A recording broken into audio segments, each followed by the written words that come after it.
Good morning, friends. Today I will do some random practice to draw the structure of molecules. Barium chloride. In barium chloride, beryllium is the central atom and chlorine are the peripheral atoms.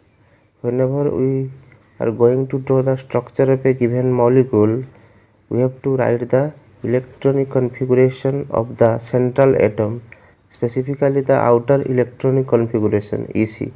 Here the outer electronic configuration of beryllium is 2s2.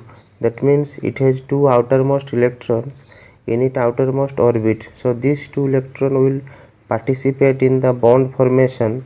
So two electron will make two bond with two chlorine.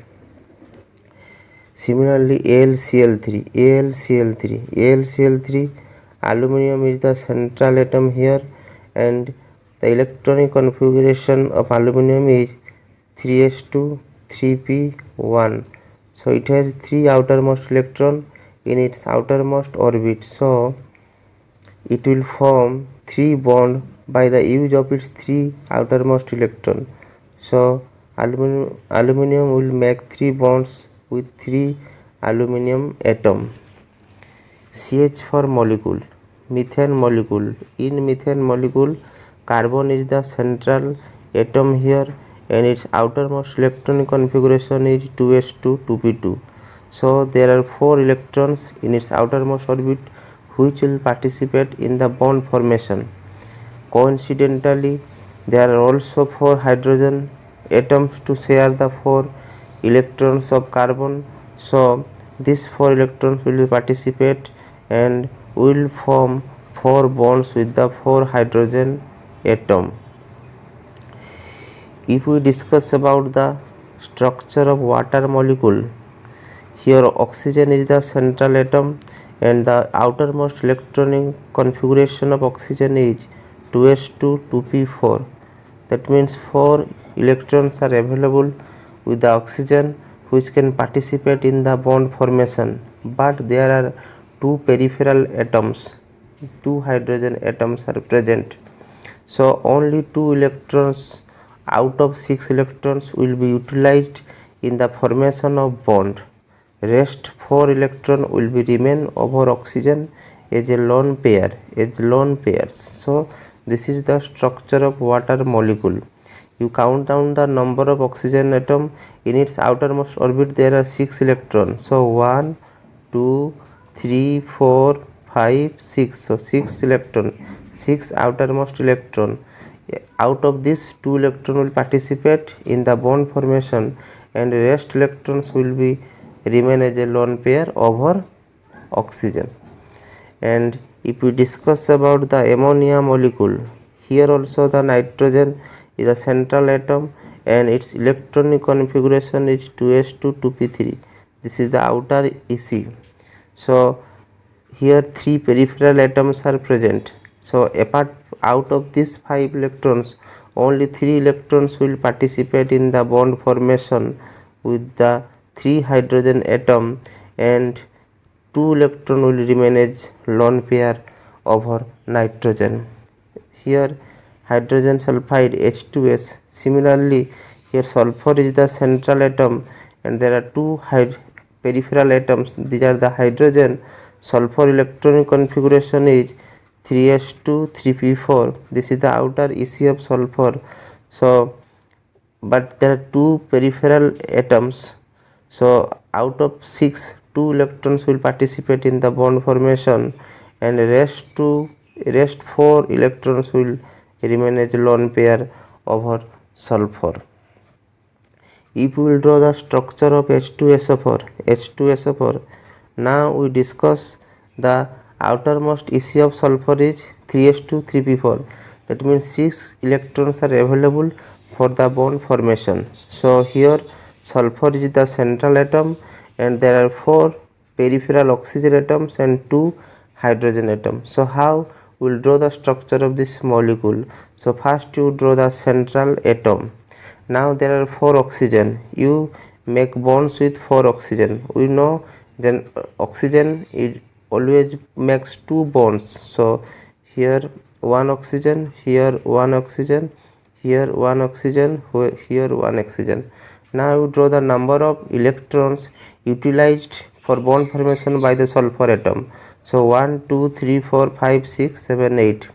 So here 8 electrons has been utilized, but this is not possible because from the outermost electronic configuration we know only sulfur for 6 electrons can be utilized in the bond formation, but here there are 8 electrons, so this is not possible. So we have to take out 2 electrons, so that's why I will erase this line and I will erase this bond. So how many, now we count down the number of electrons, 1 2 3 4 5 6. Now it's equal to the outermost electronic configuration, because here 6 electrons, here also we are seeing only 6 electrons are being utilized in the bond formation. Oxygen usually make 2 bonds, already it has made one bond, another will make with hydrogen, it will make another bond with the hydrogen. So our final structure is SOH OH. So this is the structure of H2SO4. Similarly, if we will draw the structure of ClO4 minus, here chlorine is the central atom and chlorine electronic configuration is 3s2 3p5. That means 5 outermost electrons in its orbit. So 7 electrons can participate in the bond formation. There are 4 peripheral oxygen atoms. So you write down the central atom and you first of all you make 2 bonds each with the 4 oxygen atom.